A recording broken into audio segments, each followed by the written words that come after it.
ancaman demo, hingga memaksa MUI mengeluarkan fatwa haram cuma bertujuan menjungkalkan posisi Gus Yakut. Nah, ini kan sama dengan yang mereka lakukan pada Ahok pada saat itu. Cuman mungkin bedanya ada di logistik.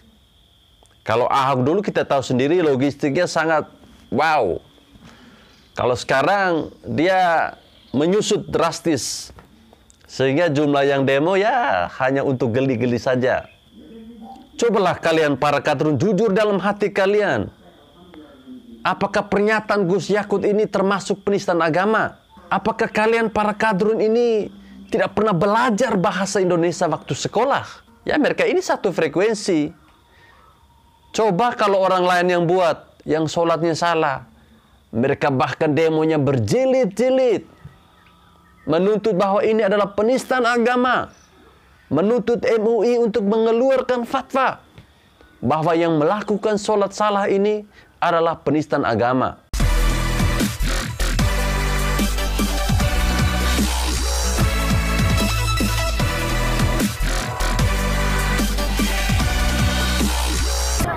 Allahu Akbar.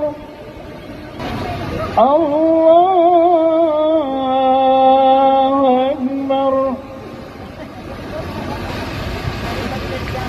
Allahu Akbar. Sami'allahu liman hamidah. Assalamualaikum warahmatullahi wabarakatuh. Shalom, Salve, Om Swastiastu, Namo Buddhaya. Lucunya gerombolan kadrun, mereka menuntut Menak diadili soal TOA. Tapi ketika salah satu dari mereka melakukan kesalahan, mereka cuma minta maaf. Dan itu mereka bangga. Kalau dulu Ahok disebut sebagai korban politik ayat, kini giliran Menteri Agama Gus Yakut yang jadi sasaran lantaran dia dianggap menista TOA panggilan azan. Padahal jelas yang diatur itu cuman volumenya. Saya ulang sekali lagi ya. Yang diatur itu cuman volumenya, bukan suara azannya. Dan juga bukan meniadakan TOA, apalagi suara azan. Nah, permisalahan anjing menggonggong yang menimbulkan banyak polusi suara itu diartikan mentah-mentah oleh para kadrun. Para kadrun ini mereka menyamakan panggilan azan dengan suara gonggongan. Yang saya heran dari para kadrun ini, mereka diam 1000 bahasa ketika Rizik, Bahar Smith, Yahya Waloni yang juga merusak Islam dengan perkataan kotor. Mereka hanya terdiam. Tidak ada demo-demo.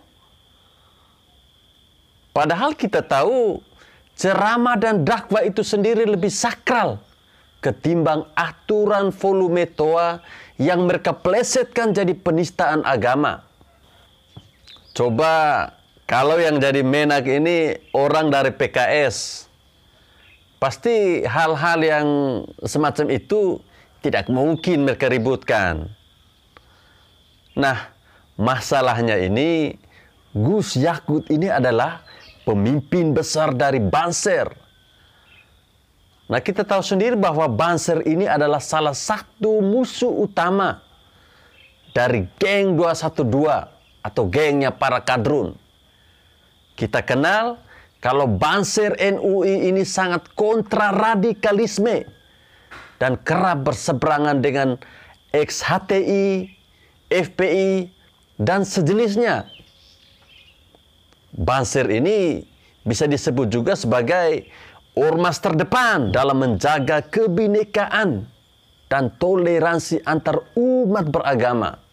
Bayangkan, jika ormas Banser ini tidak ada, dan Indonesia ini isinya cuma gerombolan ekstremis, Bisa-bisa negara ini bisa mengikuti jejak kehancuran Afghanistan sudah sejak lama. Inilah mengapa Jokowi kemudian mendapuk Gus Yakut di posisi Menteri Agama. Jokowi sadar kalau ormas radikal dibiarkan berkembang, maka pembangunan masif yang ia lakukan bisa jadi berantakan suatu ketika. Apalagi kalau ternyata gerombolan radikal ini sudah berbayat ke ISIS dan bertekad mengubah haluan negara menjadi pro-khilafah. Posisi Menak Yakut sebagai Menteri Agama memang ditujukan untuk meredak gejolak perlawanan kaum intoleran pasca pemerintah membubarkan ormas HTI dan FPI. Ancaman demo hingga memaksa MUI mengeluarkan fatwa haram cuma bertujuan menjungkalkan posisi Gus Yakut. Nah, ini kan sama dengan yang mereka lakukan pada Ahok pada saat itu. Cuman mungkin bedanya ada di logistik. Kalau Ahok dulu kita tahu sendiri logistiknya sangat wow. Kalau sekarang dia menyusut drastis. Sehingga jumlah yang demo ya hanya untuk geli-geli saja. Apalagi setelah mereka ini kena karma soal video gaya sholatnya mereka yang ngaco. Yang sudah tersebar di mana-mana. Cobalah kalian para kadrun jujur dalam hati kalian. Apakah pernyataan Gus Yakut ini termasuk penistaan agama? Apakah kalian para kadrun ini tidak pernah belajar bahasa Indonesia waktu sekolah? Namanya juga analogi. Itu kan bisa menggunakan perumpamaan apapun tanpa bermaksud menyamakan kontennya. Nah, misalnya kita mengenal ada satu peribahasa, gajah mati meninggalkan gading, manusia mati meninggalkan nama. Apakah dalam hal ini kita bisa menyamakan bahwa gajah itu sama dengan manusia? Kan tidak seperti itu. Pakailah akalmu yang waras. Orang yang waras, meskipun mereka tidak pernah sekolah atau mengaji pun, pasti mereka tahulah kalau gajah mati meninggalkan gading atau belang itu hanya analogi atau perumpamaan semata. Bukan berarti menyamakan antara gajah dengan manusia. Mau hewannya diganti dengan anjing kek, monyet kek, serigala sekalipun, itu tergantung yang memberi perumpamaan. Yang jelas kita tahu kalau ini cuma analogi, tidak ada maksud menyamakan manusia dengan hewan. Justru yang berpikir hal ini berarti sama, artinya mereka memang suka meributkan hal-hal yang normal atau hal-hal yang normal terjadi. Memang gerombolan kadrun ini hobinya bikin ribut. Istilahnya demo, sweeping lah. Itu sudah jalan mereka untuk berjihad atau ibadah versinya kadrun. Justru ibadah sesungguhnya seperti sholat bisa jadi dikesampingkan oleh gerombolan kadrun ini. Maka tidak heran jika mereka kerap tertangkap sholat di jalan dan tidur di Masjid Istiqlal. Sekarang rupanya Tuhan pun sudah jengah dengan tingkah laku mereka yang mempermainkan agama. Gerombolan kadrun ini dibuka aibnya dengan mempertontonkan gerakan sholat yang salah hingga wudhu yang ngawur. Buya Fikri yang konon katanya ex-HTI tertangkap melakukan gerakan sholat yang salah. Ini sangat kontra dengan sorban putih dan gamis hijau yang dia kenakan pada saat itu. Apalagi gelar akademik mentereng yang konon katanya sengaja dipalsukan. Saya heran orang-orang seperti ini bisa bekerja di MUI, memalsukan semua gelar. Lantas bagaimana tanggapan gerombolan kadrun ini ketika mereka melihat video yang tersebar tentang cara sholat mereka yang salah itu? Ya, seperti yang sudah kita ketahui, mereka hanya minta maaf karena telah memainkan agama. Buya Fikri, dia berdalih bahwa dirinya kelelahan karena selama 3 jam berada di atas mobil komando. Hingga akhirnya dia melakukan kekeliruan dalam sholat asyar pada saat itu. Dengan enaknya Buya Fikri mengaku dia tidak melihat gerakan imam hingga sholatnya ngawur. Dia juga kelupaan sujud sahwi dan mengaku sholat lagi di Masjid Istiqlal. Lalu mengaku sudah minta maaf ke masyarakat dan mohon ampun pada Allah. Yang lebih lucunya lagi, gerombolan kadrun ini langsung mengapresiasi tindakan tersebut karena memang sefrekuensi. Ya, mereka ini satu frekuensi. Coba kalau orang lain yang buat, yang sholatnya salah. Mereka bahkan demonya berjilid-jilid. Menuntut bahwa ini adalah penistaan agama.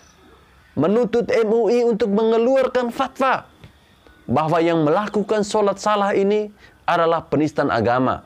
Ya, karena mereka satu frekuensi, jadi apa yang mereka lakukan walaupun salah, ya itu tetap dibenarkan oleh mereka. Karena cara berpikir mereka itu sama-sama pekok.